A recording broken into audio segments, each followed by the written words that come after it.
Assalamualaikum warahmatullahi wabarakatuh. Bismillahirrahmanirrahim. Rabbi shrahli sadri wa yassirli amri wahlul 'uqdatam min lisani yafqahu qawli.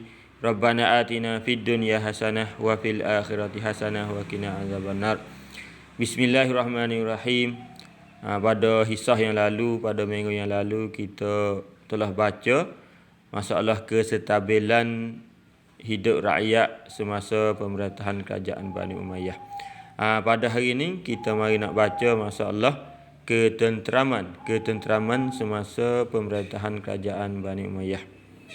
Kawasan yang ditakluki oleh kerajaan Bani Umayyah cukup aman, tenteram.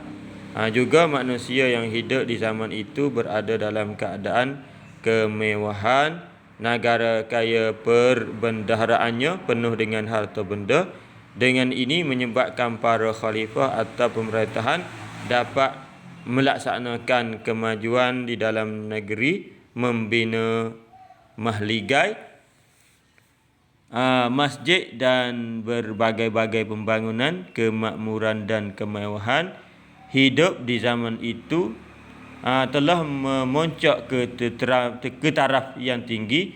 Para khalifah disebabkan pengaruh hidup yang makmur dan mewah telah menjadi asyik di dalam kelalaian dan juga kepada kemegahan di dalam hidup harian mereka. Seterusnya, rakyat yang hidup di kala itu tidak ada menderita, tidak ada yang meminta kebaikan dan kemakmuran, hidup dengan aman dan semuanya mewah. Di zaman pemerintahan Khalifah Umar ibnu Abdul Aziz, pernah seorang lelaki yang berjalan di seluruh negeri Syam dan Afrika membawa sedekah daripada zakat, tetapi beliau tidak berjumpa orang yang berhak untuk menerima zakat kerana semuanya hidup dalam kesenangan, tidak berhajat kepada sebarang pertolongan dan menerima sedekah dari mana-mana pihak. Hak kita baca saat ni tu, nak ayat ceritanya, rakyat hidup pada masa kerajaan Bani Umayyah tu cukup aman, cukup selamat, baik dan tenteram. Maknanya selamat dan baik, seni. Juga manusia yang hidup pada masa tu berada dalam keadaan mewah. Semua tu mewah, cukup lekat. Rezeki, makan ni, harta benda, pakaian, kenderaan, penuh mewah, cukup ada belaka. Negara pun kaya, rakyat ada semua, nak makan, nak pakai, nak kenderaan, rumah besar mana. Negara kaya, perbendaharaan penuh dengan harta benda. Negeri kerajaan Bani Umayyah tu, semua rakyat hidup dalam keadaan kaya, mewah, penuh. Kerajaan pun duit banyak. Dengan ini menyebabkan para khalifah dengan sebab mewah, kaya raya, harta banyak tu, wakwi raja-raja atau pemerintah ataupun kerajaan dapat melaksanakan, dapat kerja, dapat menunaikan kemajuan dalam negeri. Dapat buat kemajuan dalam negeri. Dia kerajaan duit banyak, negeri kaya, kerajaan pun boleh ambil harta-harta tu mari buat kemajuan, negeri tu maju.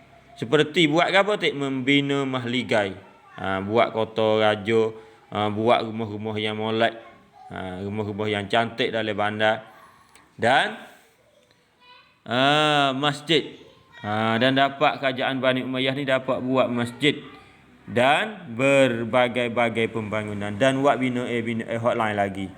Kemakmuran, kebaikan, kemewahan, kesenangan hidup di masa zaman kerajaan Bani Umayyah itu telah memuncak ke taraf yang tinggi. Maknanya sangat-sangat maju. Kerajaan Bani Umayyah tu sangat-sangat maju.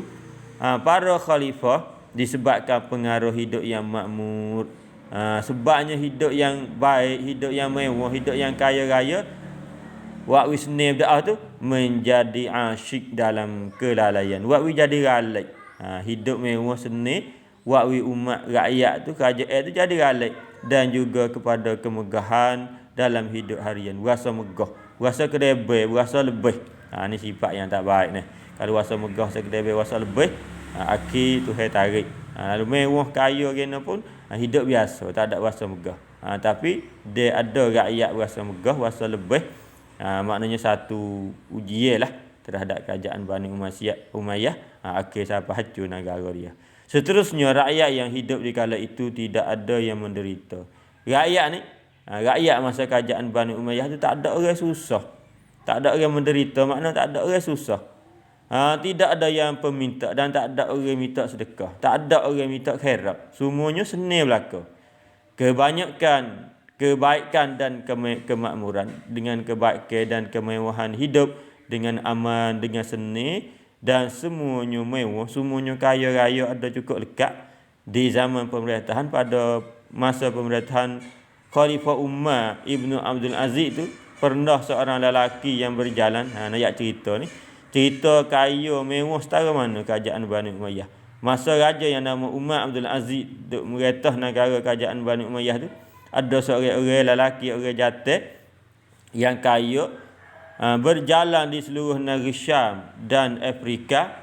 Mari buat apa tu? Membawa harta nak mari sedekah, bawa duit, bawa barang mari nak beri sedekah daripada zakatnya. Orang jantan ni, orang lelaki ni dia sangat kaya, dia ada harta banyak, beri duit zakat nak sedekah di kawasan negeri yang pemerintah oleh kerajaan Bani Umayyah. Tetapi tidak berjumpa seorang orang yang berhak untuk menerima zakat. Tapi hari tak temu orang nak terima zakat. Cari orang nak makan zakat tu tak temu. Ada dia boleh terima zakat. Kerana apa? Kerana semuanya hidup di dalam kesenangan, tidak berhajat kepada sebarang pertolongan. Semua rakyat, semua manusia hidup dalam kerajaan Bani Umayyah tu seni belaka, kaya belaka, tak ada nak zakat orang buat hari dak. Tak ada kena tolong ke apa. Dan menerima sedekah dari mana-mana pihak. Tak terima sedekah. Siapa dia nak mari sedekah pun tak terima, tak boleh makan zakat. Kerana apa? Kerana mewah belaka, kerana ada duit kaya seni belaka.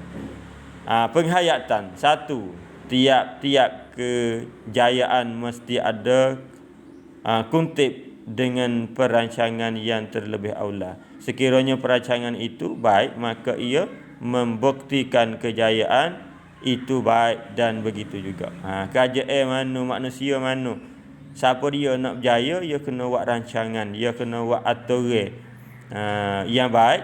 Lepas tu dia kerja yang molek, pada satu masa dia akan berjaya masa depan.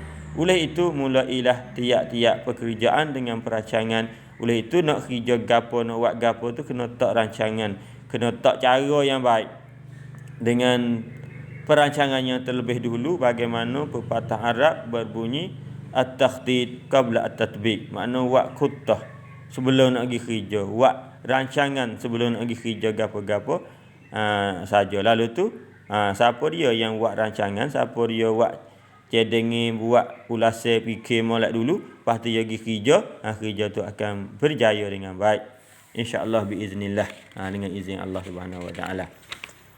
Jangan lupa soalan. Depan tu buat dah minggu lepas. Soalan pada minggu ni ada 7 soalan. 7 soalan tu buat 5 tak apa dah. Dalam 7 soalan tu pilih buat 5. Lepas tu hantar, nanti sekolah buka. Ataupun kalau tak boleh buka lagi, nanti hantar dalam line tak apa. Dalam line insya-Allah kita buka line dekat anak-anak kutip markah. Belum nak periksa dah. Pada hari ni sekat ni dulu dah. Pada minggu depan kita akan belajar berkenaan negara Islam semasa pemerintahan kerajaan Bani Abbasiyah pula.